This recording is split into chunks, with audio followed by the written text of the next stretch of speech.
Good morning, everybody, and thank you very much to Dr. Motohashi and Mr. Shimizu for their very nice invitation to this wonderful forum, and which will allow us for interactions.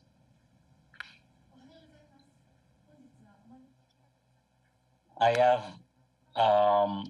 no conflict of interest to disclose.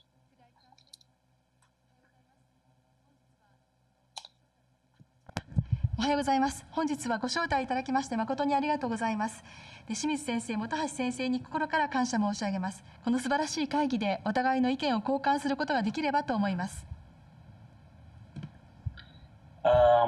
So this is a plan of my talk. I will briefly speak about the situation of suicidal behavior in France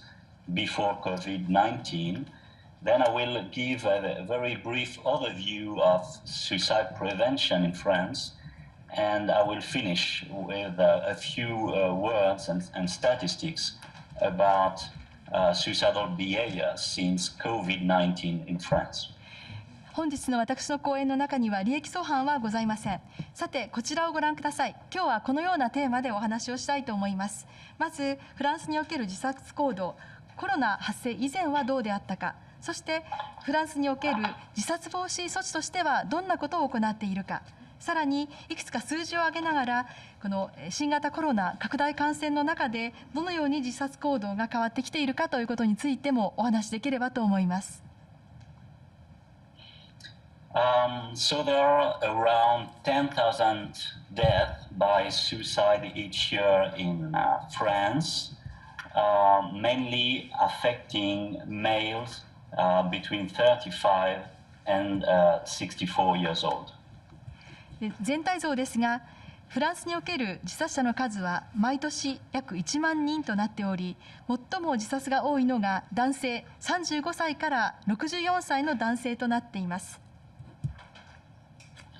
The rates of suicide in France is currently around 13 per 100,000 inhabitants,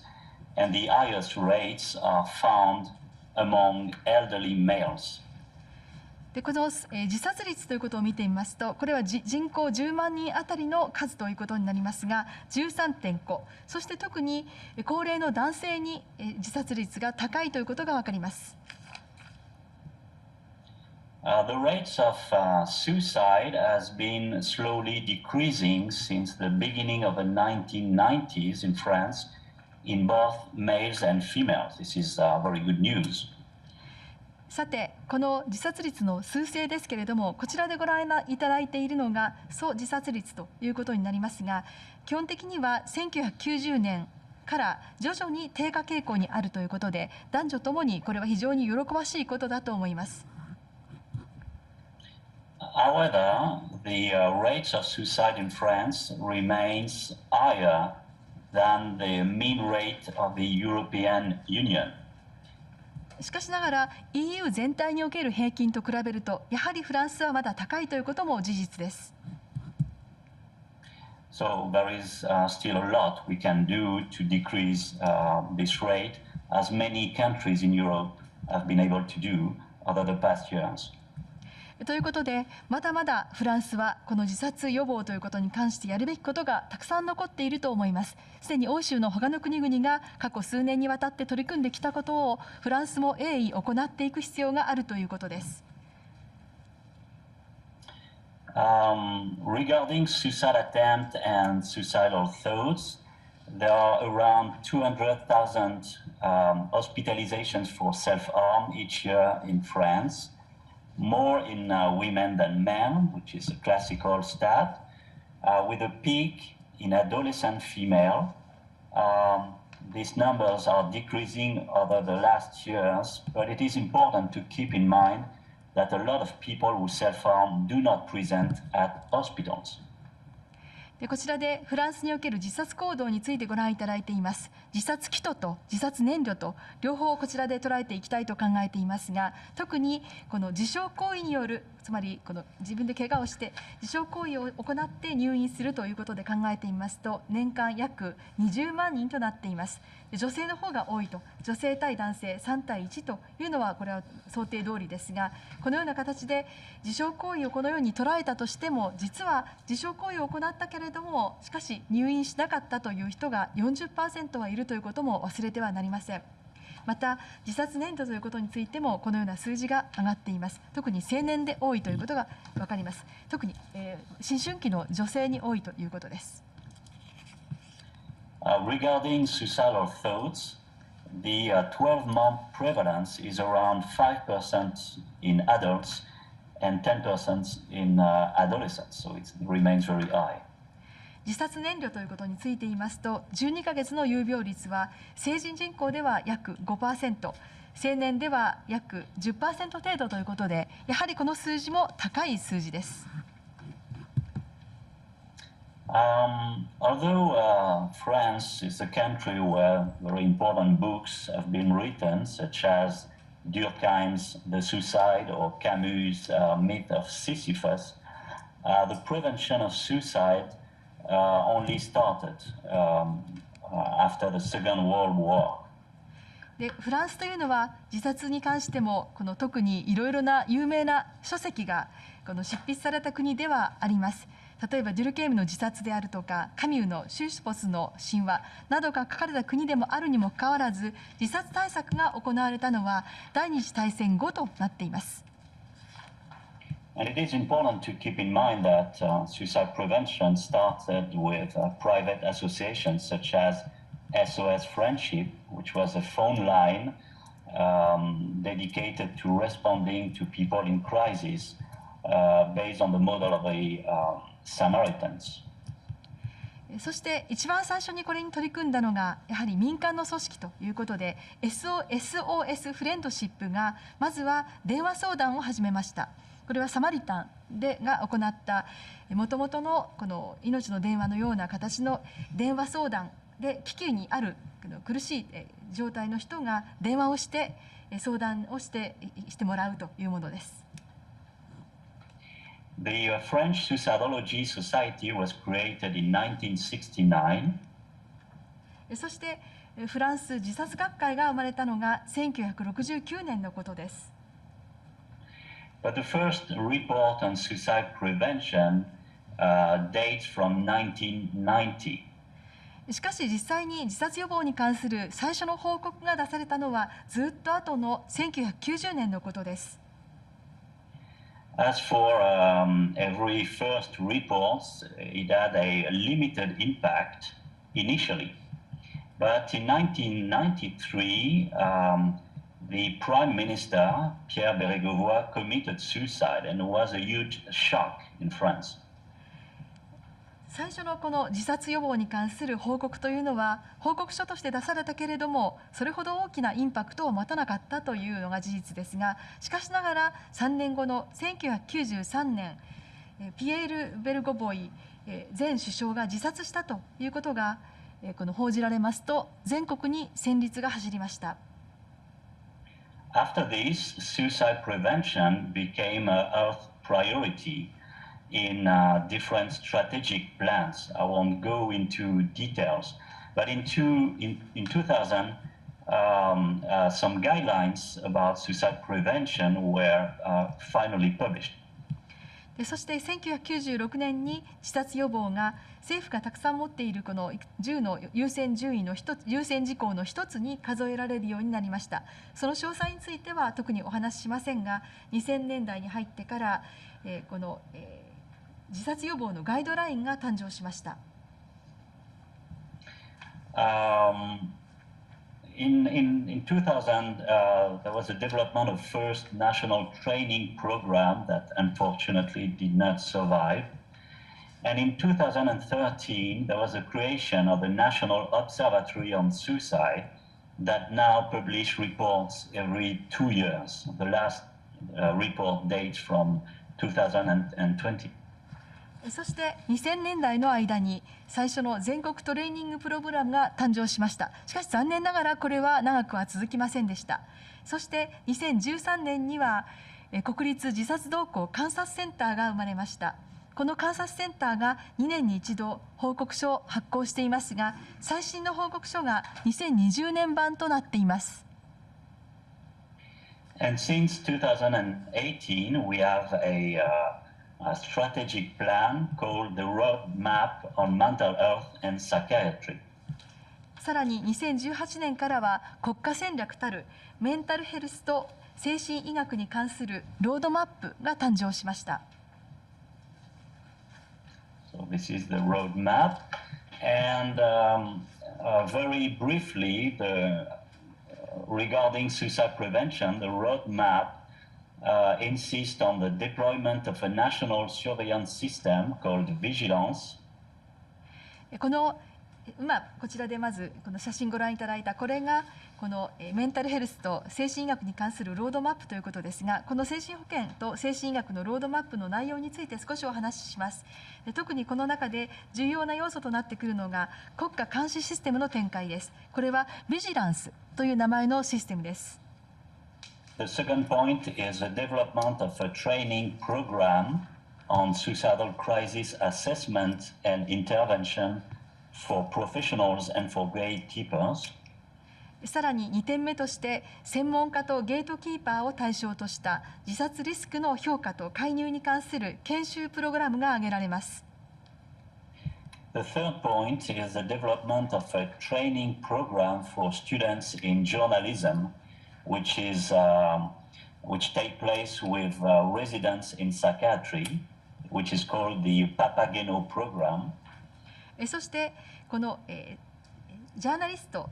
リズムを専攻する学生のための研修というのがあるんですが、ここでは精神科の研修医と一緒に学んでいただくという研修の形をとっております。これがパパゲノプログラムと呼ばれるものです。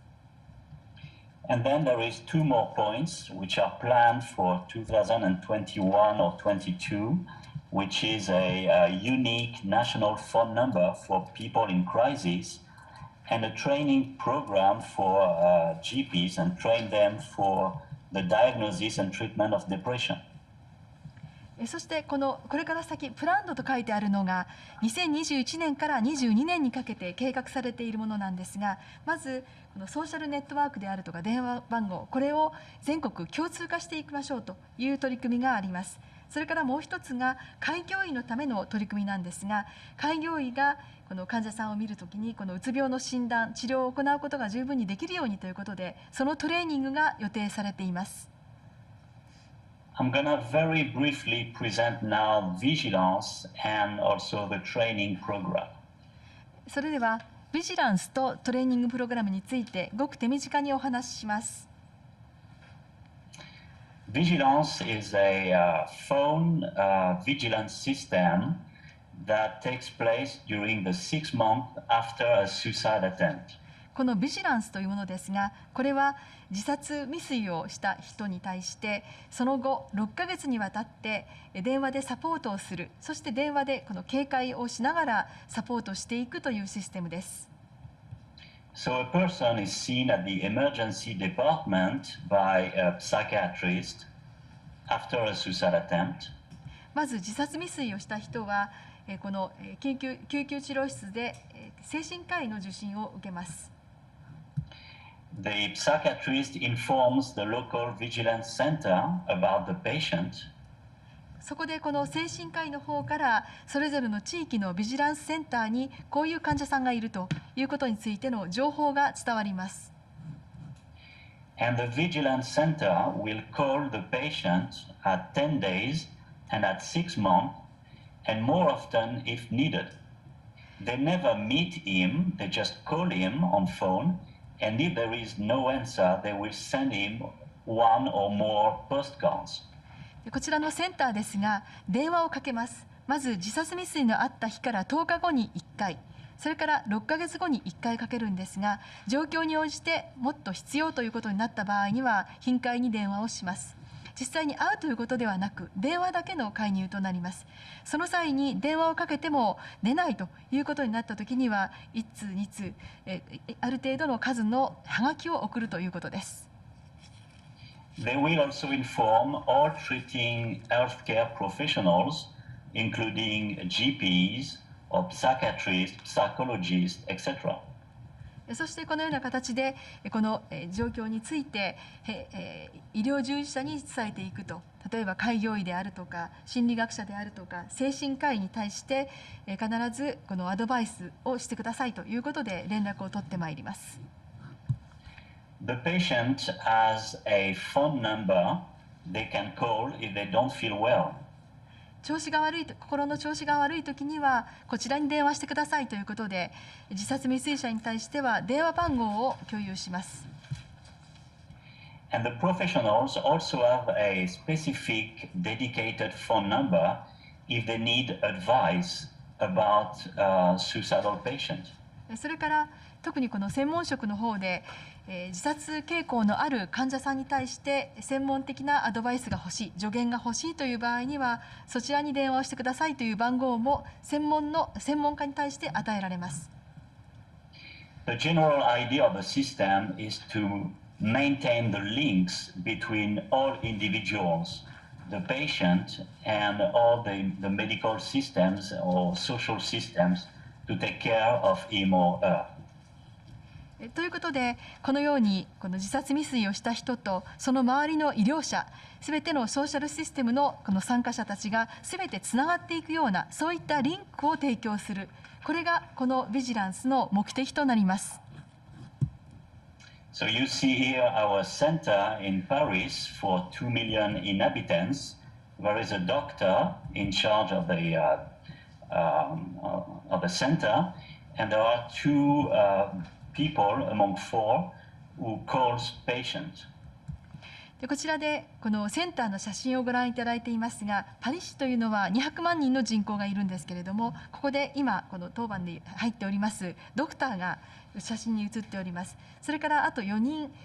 こちらでこの電話を取る係の人がいるんですが、その2人が写っています。The people who call patients and receive phone calls have been specifically trained. 失礼しました。患者さんに対して電話をする人たちです。もともとこの電話をする人たちもその自殺未遂者に対して電話をするにあたっての十分な研修を受けた人たちです。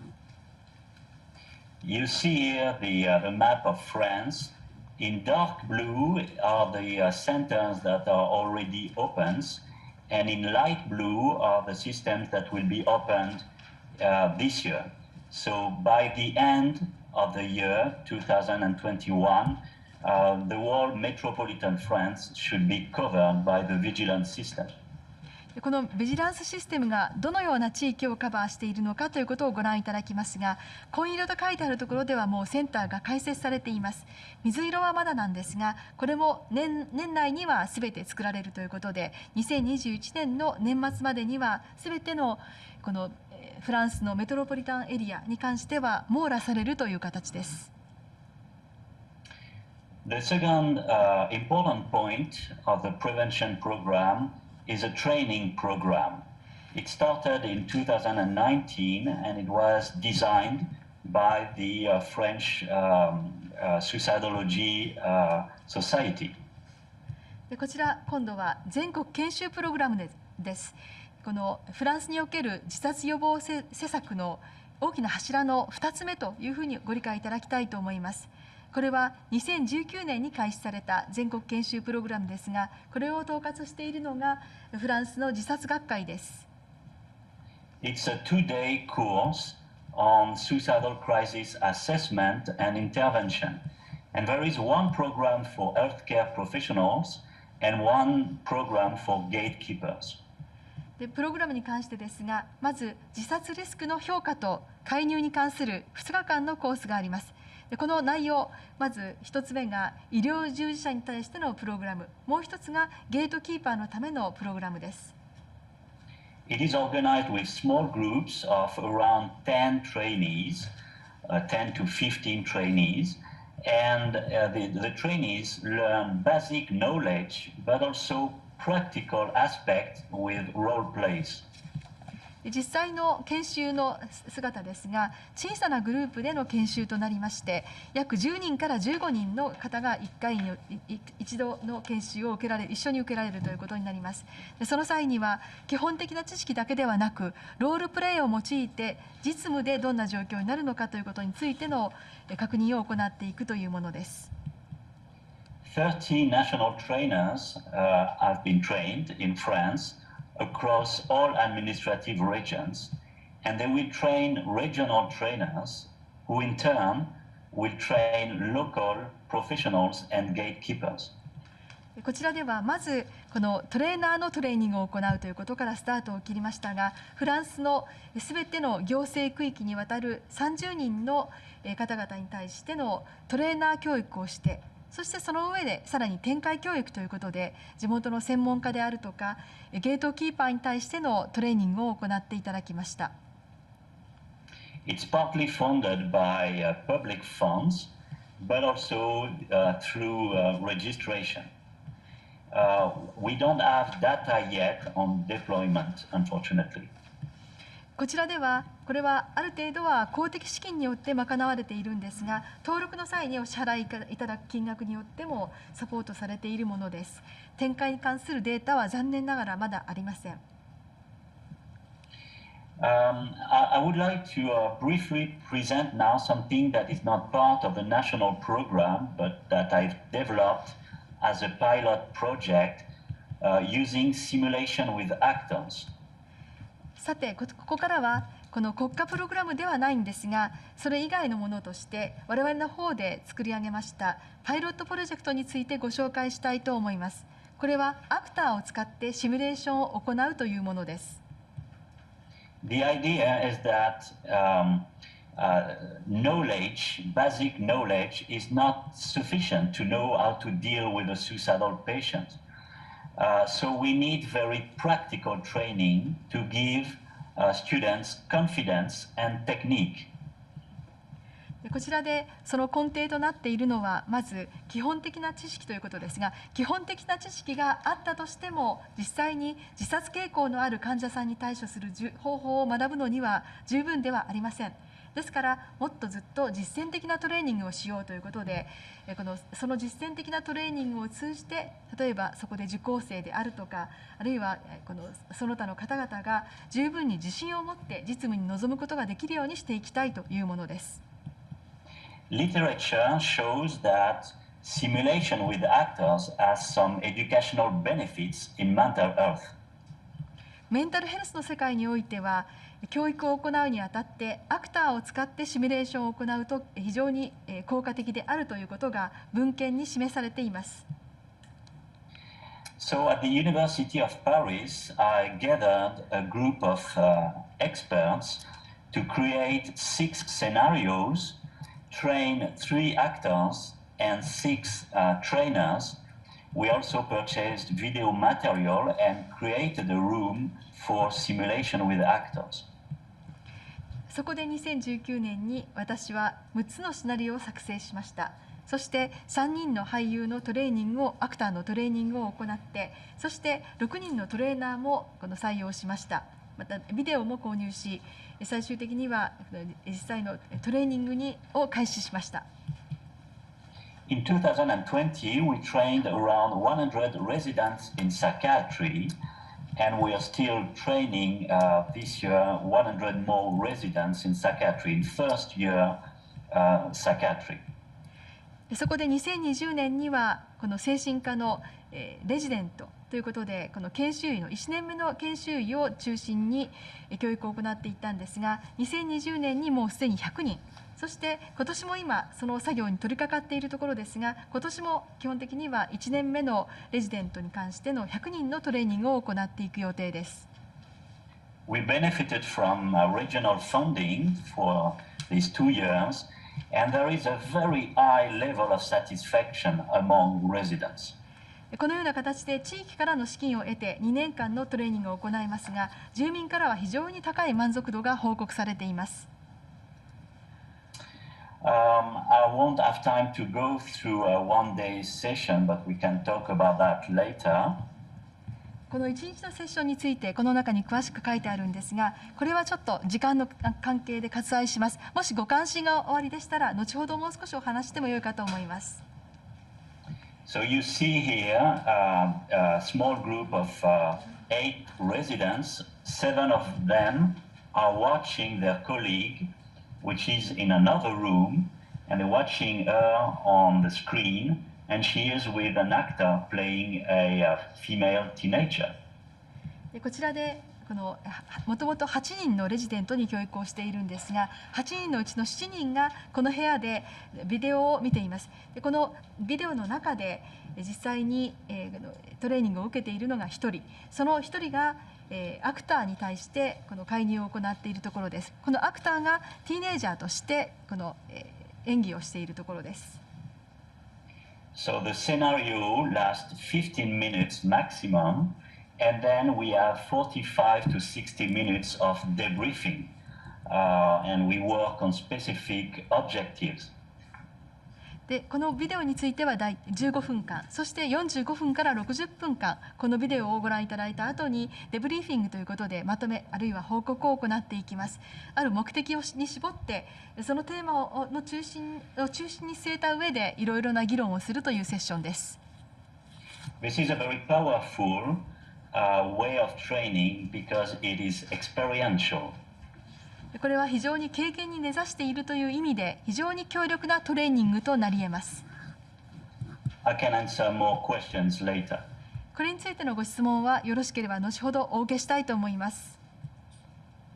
Now the last part of my talk about the COVID pandemic in France. それでは最後のテーマです。フランスにおけるコロナ感染拡大においてこの状況はどうなったか。So the first official case was announced on the 24th of January. 最初の症例のこの感染例が報告されたのが1月の24日のことでした。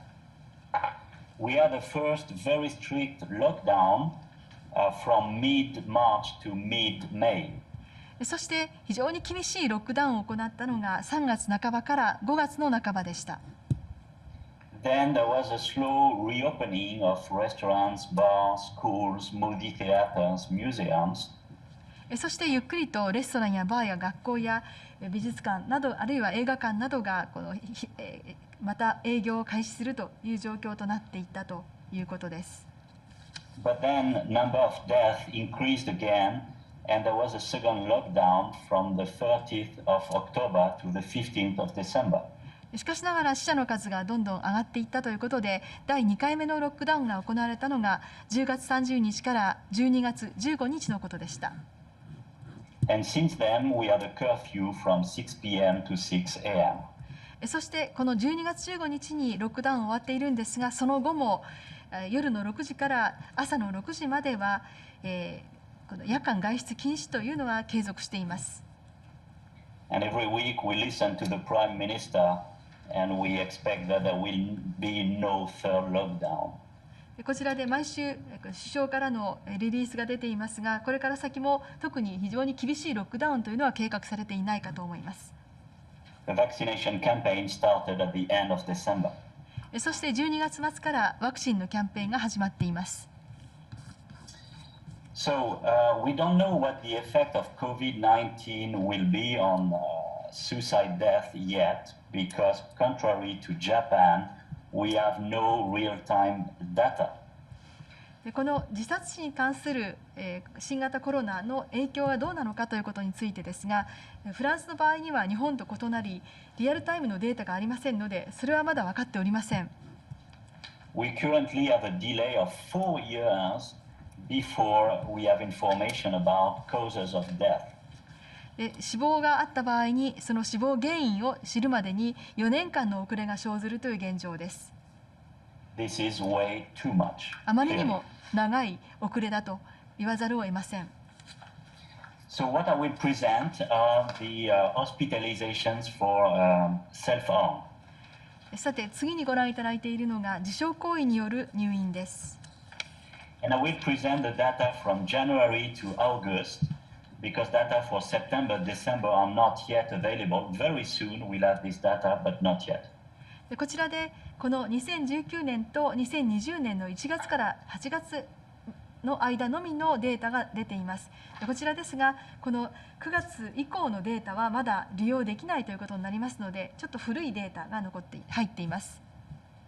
So what you can see here is that starting the first week of confinement, there was a decrease in the number of hospitalization for self-harm, and it lasted until the end of August in comparison to 2019. こちらは2019年と2020年を比較するグラフとなっているんですが、フランスにおける自傷行為のための入院数というのがこの最初のこの自宅待機が施行された時からその第1週目からもう下がっているということが分かります。これが8月の末まで続いたんですが、その時まで自傷行為による入院が少なかったと、去年に比べて減少していたということが分かります。So overall, there was an 8.5% decrease in hospitalizations for self-harm.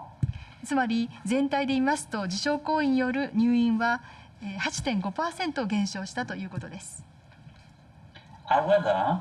you can see that this decrease is found in all age groups except elderly. このように全年齢層の中で減少していると言いたいところですが、高齢者の場合にはその限りではありません。And of course, as you all know, elderly is the population most at risk of death by COVID. もちろんこの新型コロナによって死亡が一番多いのも高齢者であるということは皆さんよくご存知の通りだと思います。Moreover, we observed an increase in the number of severe self-harm, including self-harm by firearm, self-harm by jumping from height. We also observed an increase in hospitalizations in intensive care following self-harm and in death at hospitals due to self-harm. そこでこの手段によるフランスの自傷行為による入院数のチャートの中で少し激しい自殺未遂を行っている、あるいはこの激しいこの自傷行為を行っているというところでご覧いただきたいと思いますが、例えばこの一番上にありますこのファイアアームというのが銃器、例えば消火器、例えばピストルなどを使っての自傷、それから飛び降りであるとか、また入院する際に ICU での治療が必要であった例というのがあり、一番下に書いてあるのが退院時死亡を示しています。Therefore, although there is a general decrease in the number of self-harm, there may be an increase in specific populations, including elderly and people using more severe self-harm.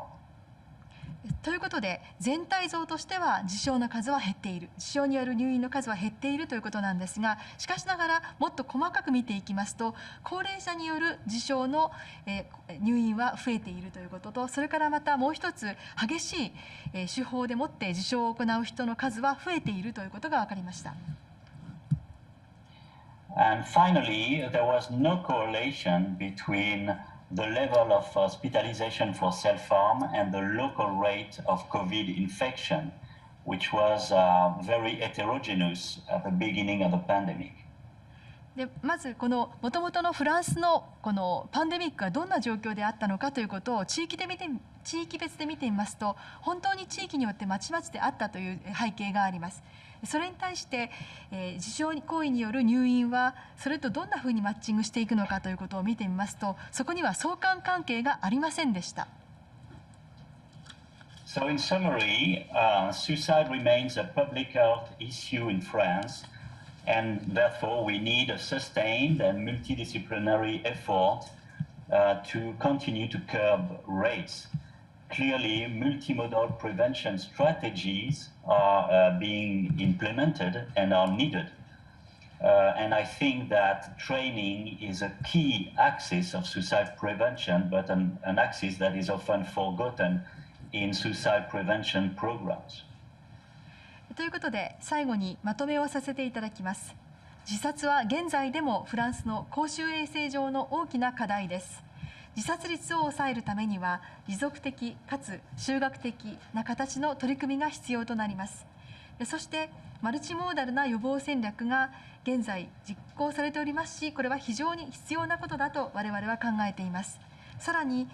適切なトレーニングも重要なんですが、この重要な軸としてのトレーニングが実は自殺予防プログラムの中では忘れられがちだということも事実です。Regarding COVID-19 pandemic, it is still difficult to evaluate the impact on suicidal behavior because we lack real-time measures. Maybe it's a good opportunity for us to improve information systems. この新型コロナパンデミックが自殺行動に与える影響ということについては、フランスはリアルタイムの対策、この情報収集の道がないために判断が困難であるということをご報告いたしました。もしかするとこれを機にフランスも情報システムを改善すべき時ではないかということも言われています。I have shown you the first results of the first period of the pandemic, but the second period we are inside now may be very different. And notably, we should probably pay a particular attention to young people, students, but also elderly and people in social difficulties. このようにフランスの場合には第1波、第2波とあったわけですが、このパンデミックの第1波と第2波ではかなりこういった自殺に関してもその姿が変わってくるのではないかと考えられています。で、第1波が終わって今私たちはこの第2波、第2期の最中にあるわけですが、その最中にあって我々が考えなくてはいけないのは若者とか高齢者、社会的弱者、そういった人たちには特に注意を払っていく必要があります。ありがとう。以上です。ありがとうございました。